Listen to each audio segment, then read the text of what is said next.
삼국지연의. 지은이, 나관중. 번역, 정소문. 출판, 전통문화연구회. 그 43번째 이야기. 손권을 달래라. 제갈량이 선비들과 설전을 벌이고 노숙이 항복론을 극력 배격하다. 노숙과 제갈량은 현덕과 유기를 작별한 다음 배를 타고 시상으로 떠났다. 두 사람은 배 안에서 상의했다. 노숙이 제갈량에게 말했다. 선생은 손장군을 만나거든 절대로 조조의 군사와 장수가 많다고 사실대로 말하면 아니되옵니다. 제갈량이 말했다. 자경이 당부하실 필요 없소이다. 제가 알아서 대답하리다. 배는 시상나루에 도착했다. 노숙은 제갈량을 역관으로 안내하여 쉬게 하고 먼저 손권을 만나러 갔다.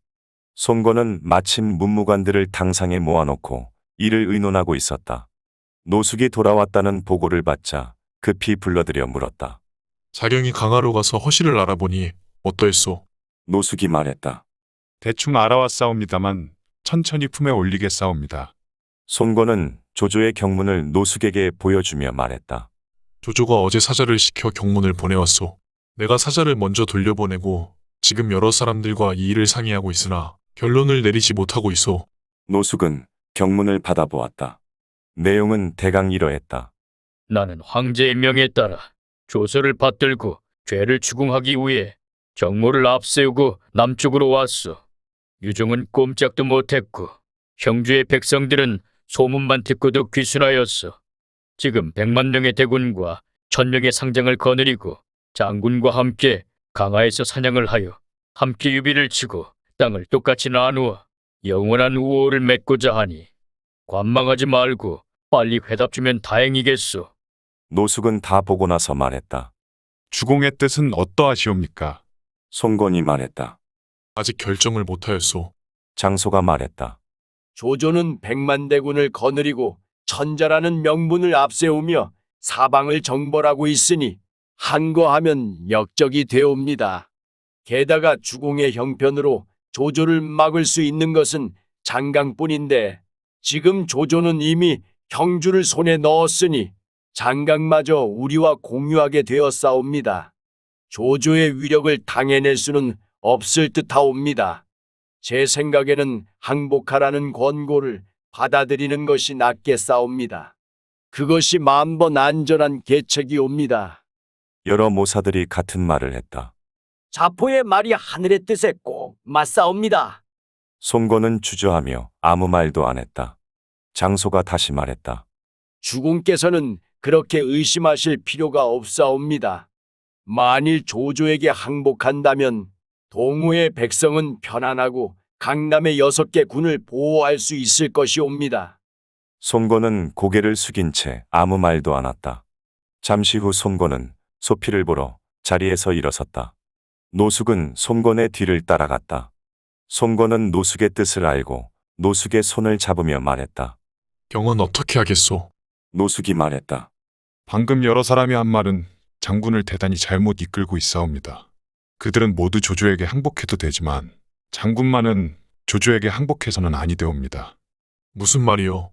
만일 저희가 조조에게 항복한다면 당연히 저는 향당에 환부되어 공적에 따라 벼슬이 올라갈 터이니 주군을 잃지 않겠지만 장군께서 조조에게 항복한다면 어디로 가시겠사옵니까? 지위래야 후에 봉해지는 것이 고작일 터이니 수레도 한 채이고 말도 한 필뿐이며 따르는 사람도 몇 사람에 불과할 것이옵니다. 어찌 남쪽을 바라보고 앉아 나라고 칭할 수 있겠사옵니까? 여러 사람의 뜻은 각자 자신들만 위하는 것이니 들으실 것 없사옵니다. 장군께서 대계를 결정하셔야 하옵니다. 손권이 탄식하며 말했다.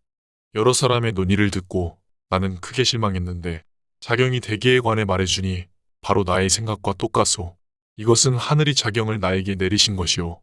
그러나 조조는 원소의 군사를 모두 차지한 데다 지금 또 형주의 군사를 얻었으니 군세가 너무 커서 당해내기 어렵지 않을까 걱정이오. 노숙이 말했다. 제가 강화로 가서 제갈근의 아우 제갈량을 데려왔사옵니다. 주공께서 물어보시면 조조의 허실은 금방 아실 수 있을 것이옵니다. 와룡 선생이 여기 왔소. 지금 역관에서 쉬고 있사옵니다. 오늘은 날이 늦었으니 아무래도 못 만나겠소.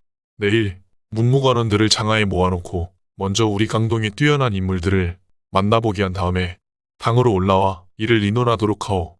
노숙은 명령을 받들고 갔다. 다음 날이다. 노숙은 역관으로 가서 제갈량을 만나자 또 당부했다. 오늘 우리 주공을 뵙고 조조의 군사가 많다고 말하면 절대 아니 되옵니다. 제갈량은 웃으며 말했다. 제가 형편을 살펴 말하겠소. 결코 그르치지는 않으리다. 노숙은 제갈량을 데리고 막하러 갔다. 벌써 장소와 고흥 등 문관과 무관 20여 명이 높은 관과 넓은 띠차림으로 옷매무시를 가다듬고 단정히 앉아 있었다. 제갈량은 일일이 대면하고 각자에게 성명을 물으며 예를 베푼 다음 손님 자리로 가서 앉았다. 장소등이 바라보니 제갈량은 신색이 활달하고 깨끗했으며 외모가 당당하고 기세가 드높았다. 이 사람은 우리를 설득하러 왔구나. 이렇게 생각한 장소는 먼저 입을 열어 꼬집었다. 저는 강동에 보잘것없는 사람이외다. 오래전부터 선생은 융중에 높이 누워 스스로를 관중과 아기에게 비교한다고 들었는데 그런 적이 있으셨소이까? 제갈량이 말했다. 그것은 나의 평생을 낮추어 비교한 것이오. 장소가 말했다. 근자에 듣자니 유해주가 선생을 초려로 3번이나 찾아가 다행히 선생을 얻자 고기가 물을 만난 것처럼 생각하며 형주를 차지할 생각을 하고 있었는데 이제 하루아침에 조조의 것이 되었으니 그것이 어찌된 일인지 모르겠소이다. 제갈량은 생각했다. 장소는 송곤의 부하 중 첫 손꼽히는 모사다. 만일 그의 길을 먼저 꺾어놓지 못한다면 어떻게 송곤을 설득시키겠는가? 그래서 제갈량은 즉시 이렇게 대답했다. 저는 한 상의 땅쯤 빼앗는 것은 손바닥 뒤집기보다 쉽다고 생각했소. 그러나 우리 주공 유해주께서 인의를 몸소 행하시며 차마 종친의 기업을 빼앗을 수 없다고 극력 사양하시는 데다가 애송이인 유종이 아첨하는 말만 믿고 몰래 투항하는 바람에 조조가 세력을 크게 뻗치게 된 것이오. 지금 우리 주공께서 강하의 군사를 둔치신 것은 별도의 좋은 계책이 계시기 때문이지만 예사 사람이 알만한 일이 아니옵니다. 장소가 말했다. 그렇다면 선생은 말과 행동이 다르오이다. 선생은 자신을 관중과 아기에게 비교했는데 관중은 환공을 도와 제우를 거머쥐고 천하를 제패했으며 아기는 허약한 연나라를 붙잡아 일으키고 제나라의 성 72개를 함락했으니 이 두 사람은 참으로 세상을 위해 쓸모있는 인재였소. 그러나 선생은 초려에서 세상을 비웃고 풍월이나 즐기며 무릎이나 쌓고 계셨소이다. 또 기왕 유해주를 섬기기로 했으면 마땅히 백성들을 위해 이로운 사업을 펼치고 피해를 줄이며 난신적자를 무찔러 없애야 했을 것이오. 더욱이 유해주는 선생을 얻기 전까지만 해도 천하를 주름잡으며 성질을 할 거했소. 그래서 선생을 얻자 세상 사람들은 모두 삼척동자까지 호랑이가 날개를 달았다며 한나라가 부흥하고 조씨가 망하는 것을 곧 보게 되리라 기대했었소. 조정의 옛신하나 시골에 숨어 사는 선비들까지 눈을 씻고 기다리지 않는 사람이 없었소. 높은 하늘의 구름을 걷어내고 햇빛과 달빛을 보게 하고 백성들을 재난 속에서 구하며 천하를 편안하게 해주리라 여기었소. 그런데 선생은 어째서 유해주에게 귀의한 이후 조조의 군사가 쳐들어오자 갑옷을 버리고 무기를 질질 끌며 소문만 듣고서 달아나 위로는 유표의 은혜를 갚아 백성을 편안히 살게 하지 못하고 아래로는 고자를 도와 강토를 지키지 못한 채 즉시 신야를 버리고 번성으로 달아났고 당양에서 패하자 학으로 쫓겨와 용신할 땅마저 없게 되었소이까. 이것은 유해주가 선생을 얻은 뒤 도리어 그전만도 못하게 된 것이요. 관중과 아기가 과연 이러했소이까. 우직한 말을 너무 나무라지 말아주시기 바라오. 제갈량은 다 듣고 나서 허허 웃으며 말했다. 만리 밖을 날아가는 붕새의 뜻을 여느 새들이 어찌 알겠나이까. 비에 말해보겠소. 사람이 고질병이 들었다면 마땅히 먼저 미음을 먹이고 온화한 약을 써서 오장육부의 조화를 이루고 형체를 점점 안정시킨 다음 육식을 하게 하여 보양하고 독한 약으로 다스려야 병의 뿌리가 모두 빠져 사람이 온전하게 살아날 수 있소이다. 만일 기맥이 안정되지 않은 상태에서 즉시 독한 약과 기름진 음식을 먹이면서 안전하게 보호하려 한다면 진실로 어렵게 될 것이오. 저희 주공 유해주께서는 지난날 연암에서 패하여 유표에게 의탁하셨는데 군사는 1,000명이 안 되고 장수래야 관우와 장비 좋은 뿐이었소. 이것은 바로 병세가 깊을 대로 깊어 극에 달한 것과 같은 것이오. 신야는 후미진 벽촌의 작은 현이라 인민도 적고 양식도 얼마 안 돼요. 유해주께서 잠시 빌려 몸붙인 곳일 뿐 어찌 참으로 그곳에 눌러앉아 지키겠나이까. 군비도 완전하지 못하고 성곽도 견고하지 못하고 군사도 훈련받지 못하고 군량도 그날그날을 지탱하지 못하였소. 그러나 방망의 군량을 불사르고 백하의 물을 써서 하호동과 조인의 무리가 즐겁을 하여 간이 오그라들게 만들었으니 관중 아기가 군사를 부렸다 해도 아마 이보다 낫지는 못했을 것이오. 그리고 유종이 조조에게 항복한 일은 유해주께서도 정말 모르는 사이에 빚어진 일이고 또한 차마 난리를 이용해 종친의 기업을 빼앗을 수 없다 하여 빼앗지 않은 것이니 이것은 참으로 어질고 의로운 일이었어. 당양에서 패한 것 역시 유해주께서 수십만의 의를 따르는 백성들이 노인을 부축하고 어린 것들을 이끌며 따라 나서자 그들을 참아 버리지 못하시고 하루에 10여리밖에 전진하지 못하면서 빨리 가서 강릉을 차지할 생각을 않고 기꺼이 백성들과 함께 피하려 하셨소. 이것 역시 매우 어질고 의로운 일입니다. 적은 군사로 많은 군사를 당할 수는 없고 이기고 지는 것은 늘 있는 일이요. 옛날에 고왕께서도 항우에게 자주 패하셨지만 해야의 한판 싸움에서 공업을 이루셨는데 이것이 한신의 계책이 아니더이까. 한신은 오랫동안 고왕을 섬기면서 싸울 때마다 이기지는 못했지만 국가의 대계와 사직의 안위에 관한 일은 도맡아 획책했으니 이것은 입으로만 떠벌리는 무리에 비할 것이 아니요. 헛된 명성이나 앞세우고 사람을 업신여기며 앉으나 서나 떠벌리는 사람을 보면 세상에 그보다 나은 사람이 없는 것 같지만 실제 상황에 부닥치면 아무짝에도 쓸모없는 사람이 되니 진실로 천하의 웃음거리밖에 더 되겠소이까. 이 말을 들은 장소는 한마디도 반박할 말이 없었다. 갑자기 좌중에 한 사람이 소리를 높여 물었다. 지금 조공은 100만의 군사와 1,000명의 장수로 기세등등하게 노려보며 한 입에 강화를 주워 삼키려고 하는데 공은 어떻게 하실 요량이오? 바라보니 바로 우번이었다. 제갈량이 말했다. 조조는 원소의 개미떼 같은 군사를 거두어 모으고 유표의 오합지조를 빼앗아 비록 그 수가 100만이라고 하지만 좋게 두려울 것이 없소이다. 우번이 코웃음치며 말했다. 당양에서 패하고 하수어기로 쫓겨 어쩔 수 없게 되자 구구하게 남에게 구원을 청하면서 오히려 두렵지 않다니 이야말로 진짜 흰소리로 남을 속이려는 것이 왜다? 제갈량이 말했다. 유예주께서 수천 명의 인의로운 군사로 어떻게 100만이나 되는 잔악한 무리를 대적하겠소.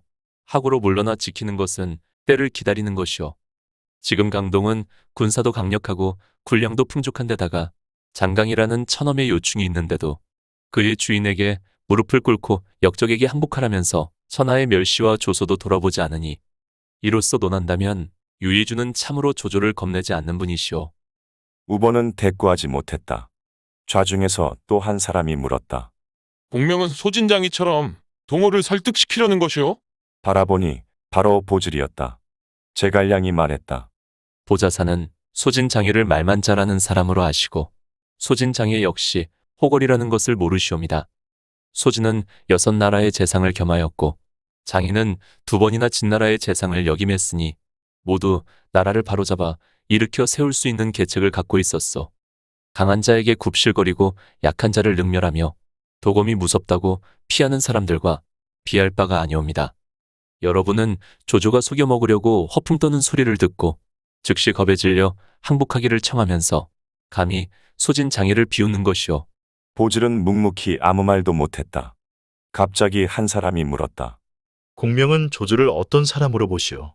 바라보니 그는 바로 설종이었다. 제갈량이 대답했다. 조조는 바로 한나라의 역적이오. 어찌 더 물을 필요가 있겠소. 설종이 말했다.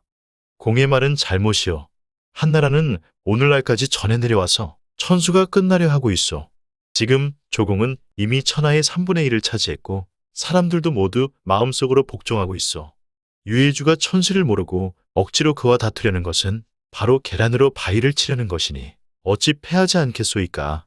제갈량이 성난 목소리로 말했다. 설경무는 어찌 그런 아비도 없고 임금도 없는 말을 하실 수 있소. 사람으로 세상에 태어났으면 충성과 효도를 근본을 삼아 세상을 살아가야 하오. 공도 이미 한나라 신하가 되었으니 역적을 본다면 당연히 맹세코 함께 죽이는 것이 신하된 도리요. 지금 조조는 조상 때부터 한나라의 녹을 먹어왔으면서 그 은혜를 갚을 생각은 않고 도리어 찬역할 마음을 품고 있어 천하가 모두 분하게 여기는데 공은 그것을 천수로 돌리고 있으니 참으로 아비도 없고 임금도 없는 사람이외다. 좋게 더불어 말하지 못하겠으니 다시 말하지 말기 바라오. 설종은 무안을 당해 얼굴이 온통 새빨개진 채 아무 대꾸도 못했다. 자리에 있던 한 사람이 또 물었다. 조조가 비록 천자를 끼고 제후에게 명령을 하고 있으나 그래도 삼국조삼의 자손이요. 유예주는 비록 중산정왕의 후예라고는 하나 아무것도 고찰할 것이 없고 눈에 보이는 것이라고는 자리 짜고 신삼합하는 사내일 뿐이외다. 어찌 좋기 조조와 맞설 수 있겠소? 바라보니 바로 육적이었다. 제갈량이 웃으며 말했다. 공은 원술이 내놓은 귤을 품속에 감추었던 육랑이 아니오. 편안히 앉아 내 말을 한번 들어보시오. 조조가 삼국의 자손이라면 여러 대에 걸친 한나라의 신하입니다. 그런데 지금 나라의 권력을 한 손에 거머쥐고 멋대로 휘두르며 임금을 업신여기고 능멸하고 있어. 이것은 임금만 업신여기는 것이 아니라 조상마저 능멸하는 것이니 한나라의 난신일 뿐 아니라 조씨 일문의 적자인 것이오. 유예주는 당당한 황제의 자손으로 금상왕자께서도 족보를 근거로 벼슬을 내리셨는데 어째서 고찰할 수 없다고 말씀하십니까? 더욱이 고조께서는 정장으로 일어나 끝내 천하를 두셨는데 자리 짜고 신삼합한 것이 또한 좋기 무슨 욕이 되겠소. 공의 어린애 같은 소견으로는 고사와 더불어 이야기하기 부족하오. 좌상의 한 사람이 갑자기 말했다. 공명의 말은 모두 사리에 맞지 않는 것들로 억지를 쓰는 것일 뿐 하나같이 정문이 아니니 더 말할 필요가 없소이다. 그러면 한 가지 묻겠는데 공명은 무슨 경전을 공부하셨소이까? 바라보니 바로 엄준이었다. 제갈량이 말했다. 깊은 이해도 없이 멋있는 말이나 따다 쓰는 세상의 썩은 인사들이 어떻게 나라를 일으키고 큰일을 계획하겠소이까? 또 옛날 신야에서 밭을 갈던 이윤과 위수에서 낚시질하던 자, 장량과 진평, 등우와 경험 같은 이들은 모두 세상을 바로잡은 인재들인데 그들이 평생 무슨 경전을 공부했는지 모르겠소. 어찌 서생들처럼 국악의 필연지간에서 나오는 대로 함부로 짓거리며 붓장난이나 쳤겠소이까? 엄준은 고개를 숙인 채 기가 죽어 대꾸를 못했다. 갑자기 또 한 사람이 큰 소리로 말했다. 공이 큰 소리를 잘 치는 것을 보니 정말 실속 있는 학문을 쌓은 것 같지는 않소. 유학자들의 비웃음거리가 되기 십상일 듯 싶소이다. 바라보니 그는 바로 연암의 정덕추였다. 제갈량이 말했다. 유학에는 군자의 유학과 소인의 유학이 있소. 군자의 유학은 임금에게 충성하고 나라를 사랑하며 바른 길을 지키고 옳지 못한 일을 싫어하여 살아서는 덕을 세상에 베풀고 죽어서는 이름을 후세에 남기지만 소인의 유학은 하찮은 말기나 힘쓰고 작구수식에나 매달려 젊어서는 시부나 짓고 늙어서는 경전이나 궁구하여 붓끝에서는 천 가지 말이 쏟아져 나오지만 가슴속에는 한 가지 계책도 들어있지 않습니다. 바로 양홍처럼 문장으로 세상에 이름 높은 사람이 몸을 굽혀 왕망을 섬기다가 천각에서 몸을 던져 죽는 것을 못 면했으니 이것이 이른바 소인의 유학이외다. 비록 하루에 10,000원의 시부를 짓는다 한들 무엇에 쓰겠습니까? 정덕추는 대꾸하지 못했다. 여러 사람은 제갈량의 대답이 흐르는 물처럼 막힘이 없자 모두가 얼굴빛이 머쓱해졌다. 이때 자리에 있던 장원과 낙통 두 사람이 또 곤란한 질문을 하려고 했다. 갑자기 한 사람이 밖에서 들어오며 목소리를 가다듬어 말했다. 공명은 지금 세상에 뛰어난 인물이요. 그대들이 말로 난처하게 하는 것은 손님을 공경하는 예의가 아니요. 조조의 대군이 국경 밖에 다다라 있는데 적을 물리칠 계책은 생각지 않고 쓸데없는 입씨름이나 버리시겠소이까? 여러 사람이 바라보았다. 그는 바로 영능 사람으로 성은 황, 이름은 개, 자는 공복으로 현재 동호의 군량을 담당하고 있는 관리였다. 황계는 다시 제갈량에게 말했다. 제가 들으니 말을 많이 하여 이익을 얻는 것보다 아무 말 안 하고 잠자코 있는 것이 낫다고 하더이다. 그 금석 같은 말씀을 우리 주공에게 하지 않고 어째서 이들과 입씨름을 벌이시옵니까? 제갈량이 말했다. 여러분이 당면한 세상사를 모르고 다투어 곤란한 질문을 하는 바람에 대답하지 않을 수 없었던 것뿐이옵니다. 이리하여 황계와 노숙은 제갈량을 데리고 안으로 들어갔다. 막 중문을 들어서다가 제갈근과 만났다. 제갈량이 예를 베풀었다. 제갈근이 말했다. 내가 강동에 왔으면서 어째서 나를 찾아오지 않았느냐? 제갈량이 말했다. 저는 유해주를 섬기고 있으니 당연히 공무를 먼저 보고 사사로운 일은 뒤에 보아야 사리에 맞지 않겠사옵니까? 공무가 끝나지 않아 감히 사사로운 일을 돌볼 겨를이 없었으니 형님께서 용서해 주시기 바라옵니다. 제갈근이 말했다. 그럼 오후를 만나뵌 다음 다시 얘기하도록 하자. 제갈근은 말을 마치자 갈 길을 갔다. 노숙이 말했다. 아까 부탁한 거 실수하면 아니되옵니다. 제갈량은 머리를 끄덕여 응낙했다. 당상으로 올라가자 손권이 계단을 내려와 맞으며 예의를 갖추어 우대했다. 인사를 마치자 제갈량에게 앉으라고 했다. 문관과 무관들은 두 줄로 갈라져 늘어섰다. 노숙은 제갈량의 곁에 서서 그가 하는 말만 듣고 있었다. 제갈량은 현덕의 뜻을 전하면서 손권의 모습을 훔쳐보았다. 손권은 파란 눈의 수염은 붉었고 당당한 모습이었다. 제갈량은 생각했다. 이 사람은 용모가 보통이 아니니 격분시키면 되겠지만 달래서는 아니 되겠다. 그가 물을 때 말로 격분시켜야겠다. 차 마시기가 끝나자 손권이 말했다. 노자경이 조카에 대해 말하는 것은 늘 들어왔소만 이제야 다행히 만나게 되었소. 감히 바라거니와 유익한 방도가 있으면 가르쳐 주시오. 제갈량이 말했다. 재주도 없고 배운 것도 없어 현명한 물으심을 욕되게 하지 않을까 싶사옵니다. 조카는 근자의 신야에서 유해주를 도와 주주와 싸웠으니 반드시 그들 군사의 허실을 깊이 알고 계실 것 같소. 기병, 보병, 수군이 대략 100여만 명쯤 되옵니다. 그것은 그들이 사칭하는 숫자가 아니오? 사칭이 아니옵니다. 조조가 연주로 나가 있을 때 이미 청주병 20만 명을 갖고 있었고 원소를 평정하고 또다시 5, 60만 명의 군사를 얻었으며 중원에서 새로 모집한 군사가 3, 40만 명은 되는 데다 지금 또다시 형주의 병사 2, 30만 명을 얻었으니 이렇게 계산하면 150만 명도 넘사옵니다. 제가 100만이라고 한 것은 강동의 인사들이 놀랄까봐 줄여서 한 말이옵니다. 노숙은 곁에 있다가 이 말을 듣고 얼굴빛이 새하얘졌다. 제갈량에게 눈짓을 하였지만 제갈량은 못 본 채 했다. 손권이 말했다. 조조의 부하 중 싸울 수 있는 장수는 전부 얼마나 돼요? 제갈량이 말했다. 전략에 뛰어나고 전쟁에 이골이 난 장수가 어찌 1, 2천 명뿐이겠사옵니까? 이제 조조는 형주를 평정했으니 다시 원대한 계획을 세울 것 같소이까?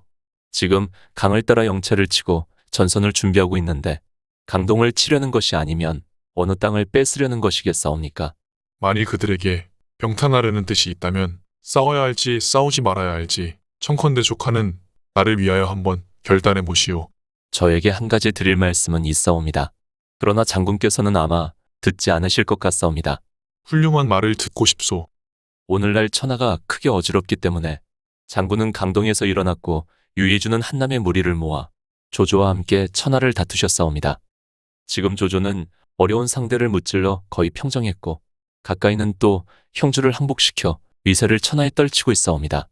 설사 영웅이라 하더라도 무력을 쓸 수 있는 땅이 없기 때문에 유해주께서는 이곳으로 도망쳐 왔으니 장군께서도 능력을 감안하여 대처하시기 바라옵니다. 만일 동호의 군사가 조조에게 맞설 수 있다면 일찌감치 요구를 거절하는 것이 낫겠지만 만일 그렇지 못하다면 어째서 여러 모사의 말대로 군사를 멈추고 병기를 묶어둔 채 북쪽을 향하여 섬기지 않사옵니까? 손권이 미처 대답하기 전에 제갈량이 또 말했다. 장군께서는 겉으로는 항복해야 한다는 주장에 동조하시면서 속으로는 딴 마음을 품으신 채 일이 급박하게 되었는데도 결단을 내리지 못하고 계시니 언제 화가 닥칠지 모르겠사옵니다. 손권이 말했다.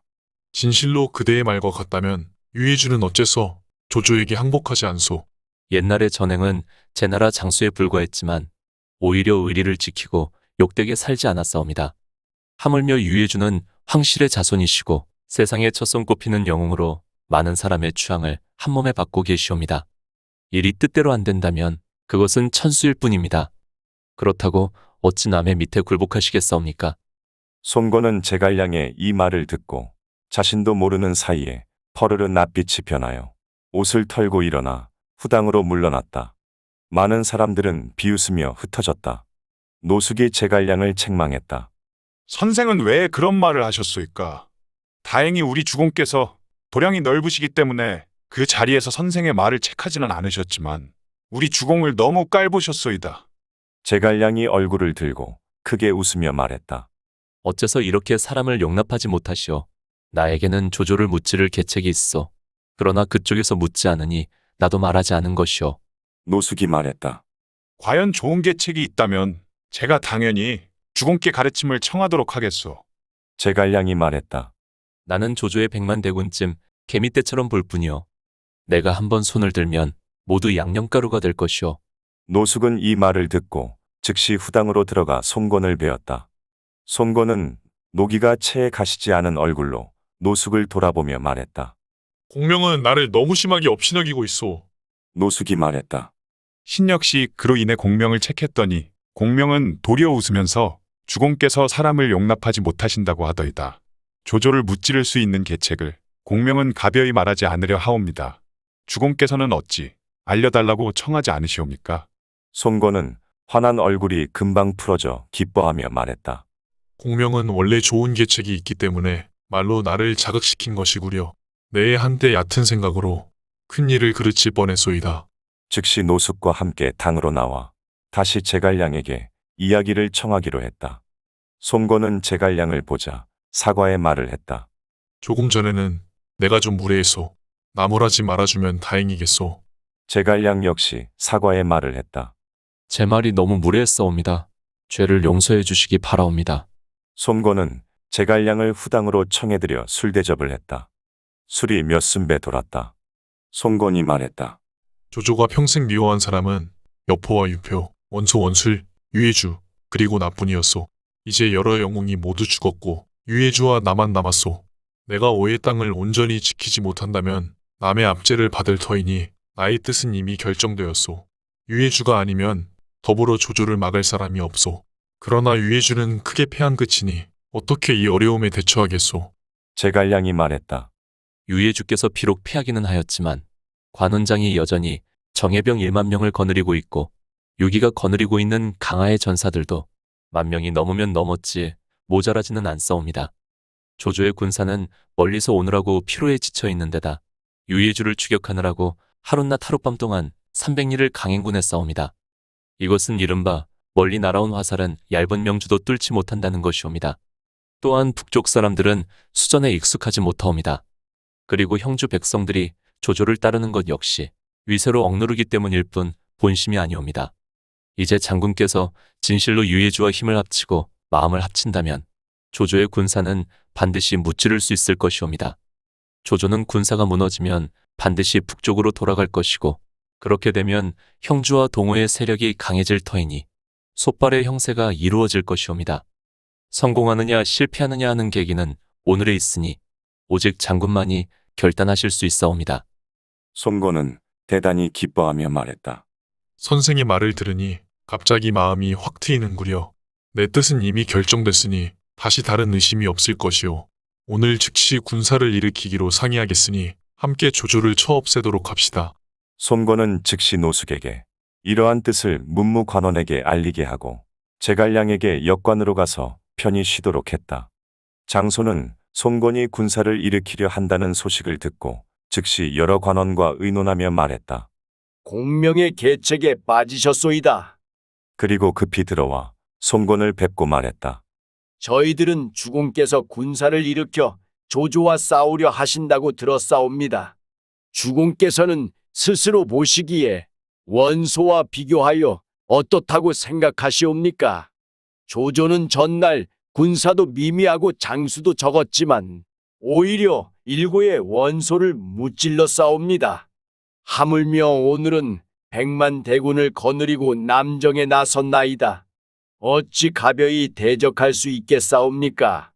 만일 제갈량의 말을 듣고 망령되이 군사를 일으키신다면 이것은 섭을 지고 불 속으로 뛰어드는 것과 같사옵니다. 손권은 고개를 떨어뜨린 채 아무 말도 않았다. 고옹이 말했다. 유비는 조조에게 패했기 때문에 우리 강동의 군사를 빌려 막으려는 것이옵니다. 주공께서는 어째서 그들에게 이용되려 하시옵니까? 원하오니 자포의 말을 들으소서. 송곤은 망설이며 결정하지 못했다. 장소등이 밖으로 나갔다. 노숙이 들어와 송곤을 뵙고 말했다. 방금 자포등은 또 주공께 군사를 움직이지 말라고 권하면서 항복하는 것이 낫다는 논의를 극력 주장했을 것이옵니다. 이것은 모두 자신과 처자를 안전하게 보호하려는 신하들의 자신을 위한 계책일 뿐이옵니다. 원컨대 주공께서는 듣지 마시옵소서. 송곤은 그래도 망설이기만 했다. 노숙이 말했다. 계속 망설이시다가는 반드시 여러 사람이 주공을 그르칠 것이옵니다. 송곤이 말했다. 경은 잠시 물러가오. 내 곰곰이 생각해 보겠소. 노숙은 그래서 물러나왔다. 이때 무장은 간혹 싸우자는 사람이 있었지만 문관은 모두 항복하자는 사람들이어서 분분한 의론이 한결같지 않았다. 송곤은 물러나 안으로 들어갔다. 자나 먹으나 불안했다. 망설여지기만 할 뿐 도무지 결정할 수가 없었다. 송곤의 이모이자 계모인 오국태가 송곤의 이런 모습을 보고 물었다. 무슨 걱정거리가 있어? 잠도 못 자고 음식도 아니 드느냐? 송곤이 말했다. 지금 조조가 군사를 강안에 둔치고 강남으로 밀고 내려오려 하고 있사옵니다. 여러 문무관들에게 물어보니 어떤 일은 항복하자고 하고 어떤 일은 싸우자고 하옵니다. 그러나 싸우자니 적은 군사로 많은 군사를 당해내지 못할 것 같고 항복하자니 또한 조조가 용납하지 못할 것 같사옵니다. 이래서 주저하며 결정을 내리지 못하고 있사옵니다. 오국태가 말했다. 너는 어째서 나의 언니가 임 좀 전에 하신 말씀을 기억하지 못하느냐? 송곤은 취했던 술이 확 깨듯 꿈에서 막 깨어난 듯이 그 한마디 말이 생각났다. 바로 국모가 임종할 때 한 말을 떠올리어 주랑이 전공을 세우도록 이끌어내네 이다. 결국 무슨 말을 할지 모르겠다.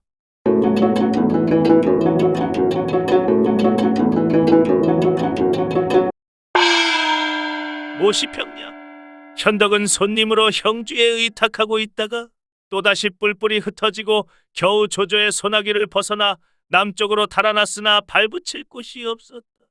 손권은 강동을 점거한 지 이미 아버지와 형에 이어 3대째였다. 제갈량은 손권을 설득하면서 조조가 패하면 반드시 북쪽으로 돌아갈 것이고 그렇게 되면 형주와 동호의 세력이 강해져서 솥발의 형세가 이룩될 것이다 라고 말한다. 당시 유표는 비록 죽었지만 유장과 장로, 마등, 한수 등은 살아있었는데도 그의 눈에는 이미 익주와 형주는 자기네 것으로 친다. 조조는 청매를 안주 삼아 술을 데우던 날 현덕에게 천하의 영웅은 오직 사군과 조조뿐이다 라고 말했는데 손권 역시 유해주가 아니고는 더불어 조조를 막을 사람이 없다고 말하고 있다. 아마 천하에는 오직 영웅이어야 영웅을 알아볼 수 있으므로 솥발의 형세를 이룬 다음에야 안 것이 아니라 곤궁하게 있을 때 이미 안 것이다. 그런데도 오늘날 사람들은 지위가 높은 사람을 보면 두려워하고 중하게 여기면서 낙백한 사람을 보면 비루하게 여겨 비웃는다. 다르기 때문에 몰라보는 것이다. 같다면 반드시 서로 알아볼 것이다. 영웅을 알아보지 못하는 사람은 바로 천하의 영웅은 다시 없다고 여기는 사람들이다.